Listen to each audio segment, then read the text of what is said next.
That Don't Sound Right is a podcast about talking the way we did before the internet. When you could not prove anyone right or wrong, all the expertise was contained in the people involved in the conversation. We hope you enjoy our conversations, and as you listen, if you find yourself silently saying, "That don't sound right," send us a comment. You're one of us. They'll say, "Tell me what some of your shows are about." Yeah. And we have 200 episodes, I blank every time. I blank. I know.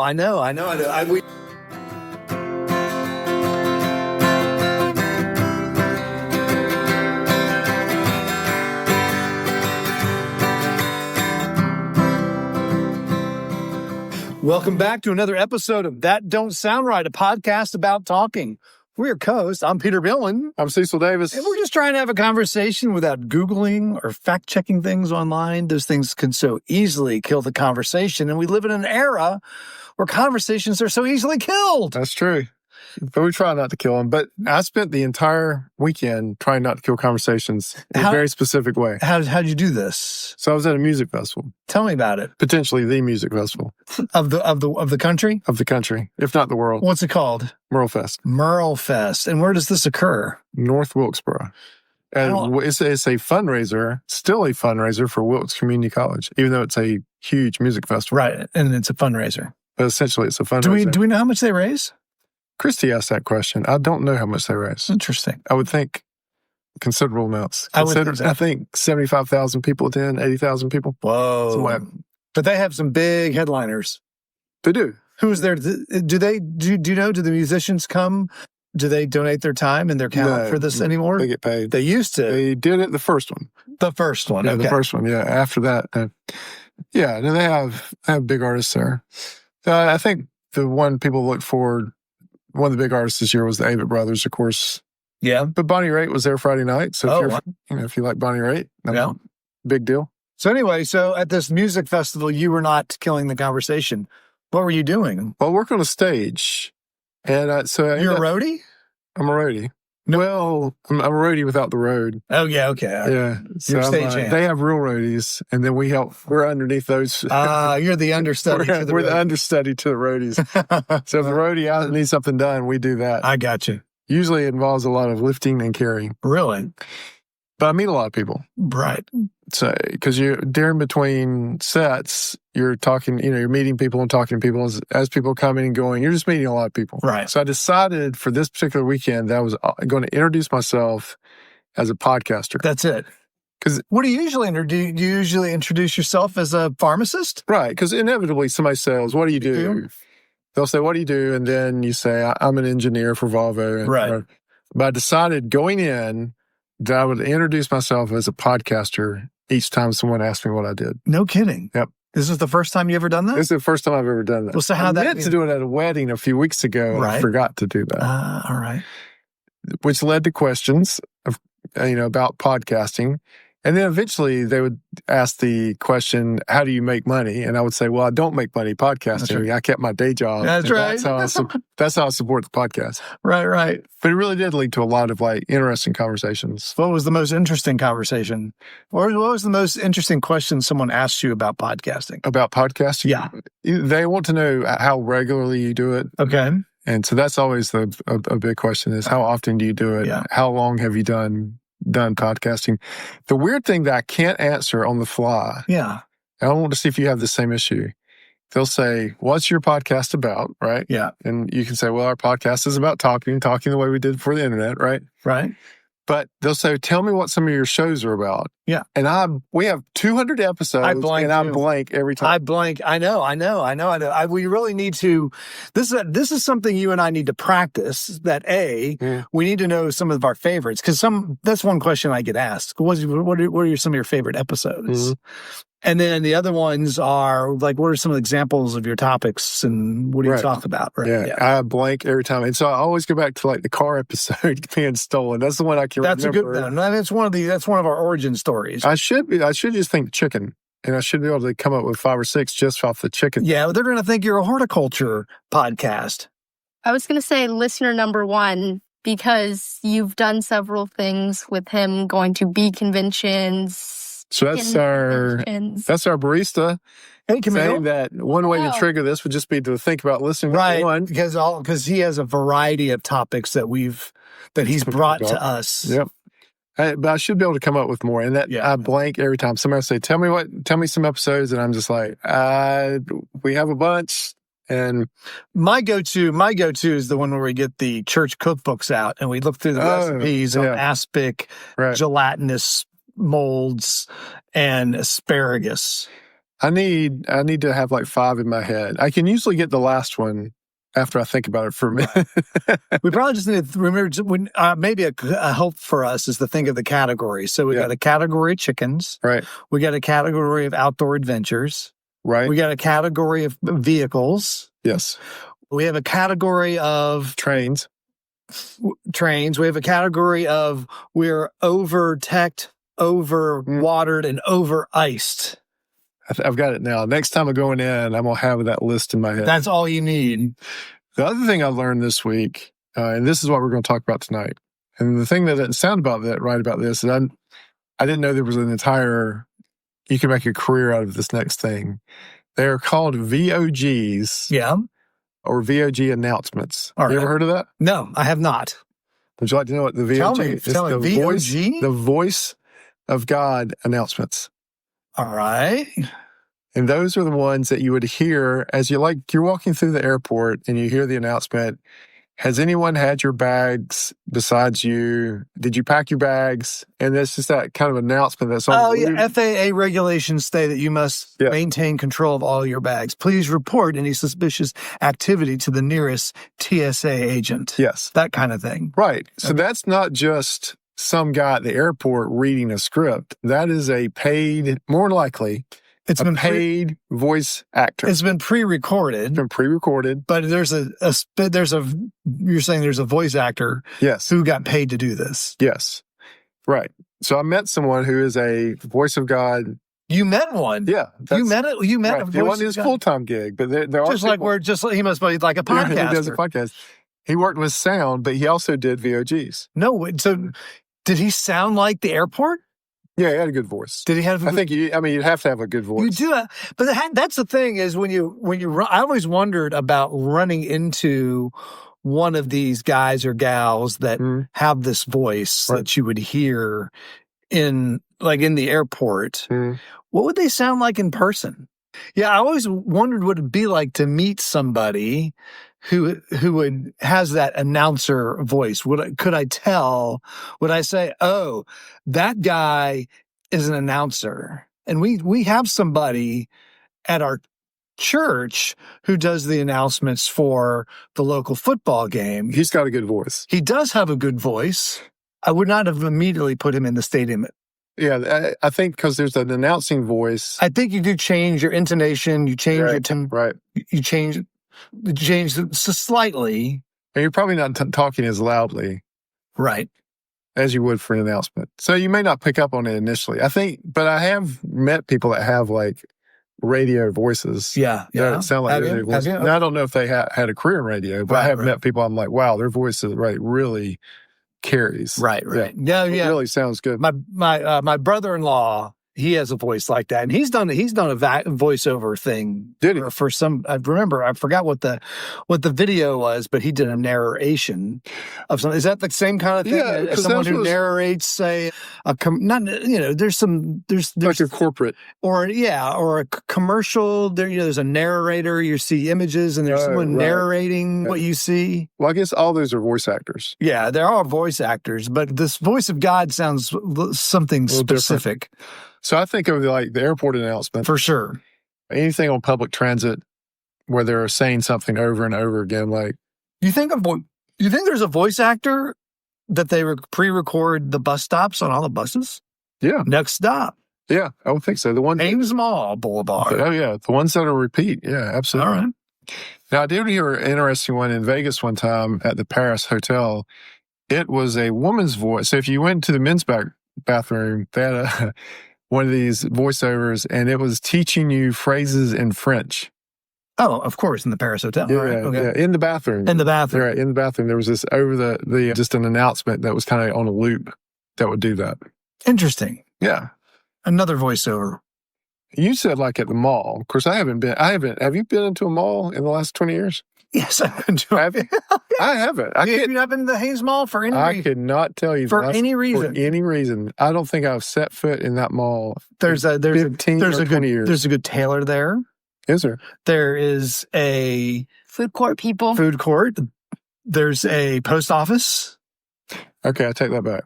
All I right. have been to the post office. There we go. But you probably haven't gone into the inner workings of the No. mall. Well, the post office is on the edge. It's on the edge. You haven't gone into the bowels of the mall. No, no. But you would hear this voice Where you hear the saying, voice. but what would they say? I don't know that I've heard it at the. I feel like you hear voices at the mall. Maybe it's just me. Well, the Food one people calling out food. Yeah, but no, this is the voice of God type of announcements of the store is about to close. Yeah, that would be one. Although that's usually one of the local employees getting on the microphone saying, If it's live, attention. In 10 minutes, the store will be closing. Yes. Please proceed to the nearest checkout. Again, the store will be closing in 10 minutes. That's an amateur. Thank you. That's an amateur doing that. Well, right. But it's part of their job. Now, the person I was talking to where they did this is for theaters, like play theaters. Okay, all like right. Tanger. Right. And so they have a whole set of announcements or the Stevens Center. I think I've heard it at Stevens Center. Reynolds, RJ Reynolds High School, the big auditorium there. They've got Pre-recorded? it's pre-recorded. It's probably a voice actor. It's definitely a voice actor. So that's what they're called, Voice of God announcements. And you can make a career out of it, or at least a side gig out of it. Yeah, I wonder how you get into that business. I would think it's got to be, I don't know. I don't know how big these things are now. I wonder if you can go on one of these gig economy websites where people are posting, I need somebody to do this. I need someone to voice over this. Can you, and then, or you can put your services. I'm a voiceover actor or voice actor. I can do this. And you can put a sample on there. Yeah. Well, there was a guy he played a character on John Boy and Billy's Big Show. Yeah. I am 99% sure I saw him in a corporate training film doing voiceovers. Oh, the same guy. The same guy, but he was doing. Yeah, he played a character. Which character? Rayford. Robert D. Rayford? Yep. Of the John Boy and Billy Show? Yep. 90%. No way. 99% sure. No way. He did a voiceover for corporate. Did he? Because I saw his face. Yeah. No. He was very, very professional. That's what I'm saying. He played this character on John Boy and Billy, but when I saw him do the corporate thing. So you've seen his face before. Right. He had his face on the corporate thing doing it. Okay. And I'm 99% sure it was Robert Rayford. So obviously he was, they had this character, but then he also had this side gig. Right. And I could, maybe I'm wrong, but it looked like him and sounded like him, just in a more professional way. Right. Yeah. So Reynolds Auditorium, there's a voice there. Museums, that's another place. Now that I think about it, you'd also have to do like telephone trees too. Oh, you think? But do you think all of this is now in danger of going to AI? Absolutely. Why do you think that? Absolutely. Well, And I've got just the example. Okay. Okay. So at my daughter's lacrosse field, we're at the old Bolton soccer field. So there's no real infrastructure. Mm-hmm. There's no PA system. Yeah. And what they usually do is they bring this oversized boom box. Okay. And they have a microphone that they can use. And the sound's terrible, and no one really has the guts to go over and do it. Mm. And so usually there's no announcements. Mm. But this year, there's a laptop.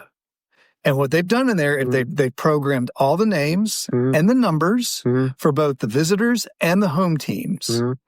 And so when there's a score, the person at the scoring table just has to hit a couple buttons. And then this voice comes over. RJ Reynolds goal, number 11, Charlotte Bielman. And it's all AI generated voice. And then he pushes another button at halftime. Fans, don't forget, there's concessions. We sell peanuts, candy, Pepsi, and several flavors of Gatorade. Do you think there was a voice actor that recorded words, or do you think that this is all computer generated? I think it's all computer generated. That's incredible. I think it's all computer generated. So you And as a reminder, the school system is tobacco free, so please refrain from smoking or chewing tobacco. I didn't even know this industry of voice of God announcements existed, and now it's getting ready to be wiped out. Yeah, I don't see why it would not be wiped out. And the thing is, you can definitely tweak pronunciations if they're wrong. Yeah. I mean, our name, Beelman, often is pronounced Beilman, but the AI got it right. And so the thing is, you can write in all the names of the visiting team. And so you just hit a button. West Forsyth Titans goal. And they can even control the tone. Like it's really excited for when the home team scores. And it's just ho-hum when the visiting team scores. Yeah. Yeah. They have it tuned just that way. I mean, poor, our friend who does this, he could be out of a job. I don't think you could get, I wonder if, because you have what they call the color commentator. Yeah. Commentator, it's like just giving the stories and stuff. I wonder if you'll be able to get that far with it eventually. I doubt that. I mean, because that's someone, this is just facts. Yeah, but you can report the facts. So right now you can get those glasses, you can get smart glasses, and the glasses will watch a meeting for you and then feed you questions that you need to ask in the meeting. I have not seen this. Yeah. It's fascinating. But not only that, there's also the programs that you can have that aren't the glasses that just add onto your computer that will record a meeting for you and give you your notes back. You've seen that. We have that. We have that at work. It'll actually, it'll give us a transcript, right? Which doesn't do a great job, but then it can take that transcript and boil it down to some of the main points, the main actions, and right. Yeah. No, that's what I'm saying is you've already got stuff that's looking at meetings, recording it, giving you transcripts, and able to feed you back questions. Yeah. It can't be that far before you have cameras on the field that are able to. Yeah, I think. Yeah, I mean, it'll come, but I don't think we're not there right now. No. Right we're now, not there right now. It can just report facts. We could be replaced, Peter, on the podcast. Our podcast, we could just have AI. How do you know it's not already AI? It could already be AI. We use AI for editing. Yeah, what is it? But what does it really do for us? What have you? Right, well, our AI editing, I think, really goes through and takes out spaces. Yeah. Does it really take out the ums? Yeah, it takes those things out. I know it takes out the spaces and it really cleans up the background noise. And it equalizes the volume. Yeah, it equalizes our volumes. That sounds great. That's what our AI does. There are more advanced AIs where we could go in and have a transcript of our conversation and then edit it like in a Word document, and it would go back and fix the sound. Yeah. Those are the more advanced editors. We're not to that point yet, but. Well, ours will produce a transcript, won't it? Right. But I'm saying it will produce a transcript and allow you to edit the transcript, and then it will correct the voices. So like if we want to take something out, you could go and delete it in the text document. And it would go out, and then it would make the repairs. So if I said the wrong name, and then we could look at the transcript. Oh, you said the wrong name, Peter. Mm-hmm. You could change the words in the transcript, and it'll change my voice. Well, it'll correct it, yeah. Or it'll change. It'll change the words that I physically said. Yeah. Replace it with my voice saying the correct words. That's what which tells me then we could just type in the whole transcript and it can read it. We could just write it down. That sounds like a lot of work. That's more work than we're currently doing. Yeah, no, this is good. This is good.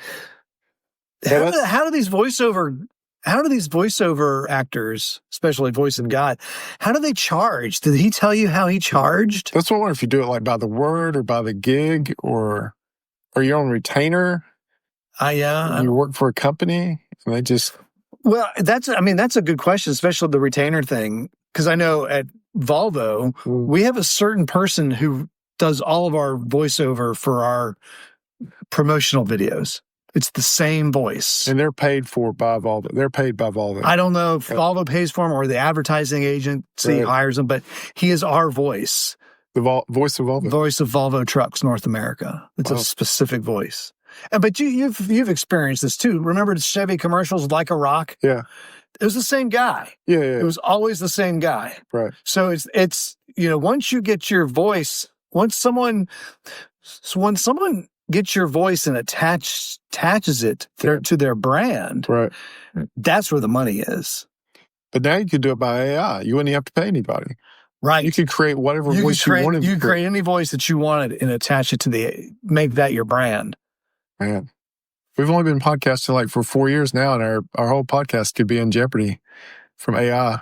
I mean, this extra source of income is about to fly out the window, isn't it? That's all I know about these announcements. So I think you've come to the end of another episode, another live episode. Yes. A real person episode. That's right. Before we close, both Cecil and I would like to thank you for listening. If this is the first time you've ever listened, please consider hitting the subscribe button on the platform you listen with. Also, if you're a longtime listener, please give us a rating or leave us a review so others can easily find us and join the conversation. We picked up some new listeners over the... So as a result of you introducing yourself as a podcaster, did you get more listeners or did we lose some? We gained some listeners because it's very hard not to follow someone's podcast when they're sitting there staring at you, telling you that they're a podcaster. That's right. And you tell them it's on Apple. Right. Let's go look it up. Let me show you how to follow get there. That's right. So we did pick up some new listeners. And new listeners from MerleFest, if you're listening, welcome to the show. Welcome to the show. We're coming up on our 200th. In fact, we're coming up on our 200th episode. So that'll be another big mark. And we've talked about this the last couple of weeks. We're also bumping up against 30,000 downloads. So that'll be a big day too. All right. That Don't Sound Right is a production of TDSR Podcast in conjunction with Camel City Studios. I'm your co-host and sound engineer, Cecil. Peter is your other host and your web designer, and you've used some AI in your web design. Yeah, some of the images to represent our episodes. I get AI to do that. Sometimes we get 6 fingers and 3 arms, but we know how to correct for that. Camille is our barista. Emily does our graphic design. Ella does our Instagram. Giorgio tests our merchandise. Brent is our international brand ambassador. And as always, listener number 1 is Scott. So until next week, keep talking and stay curious.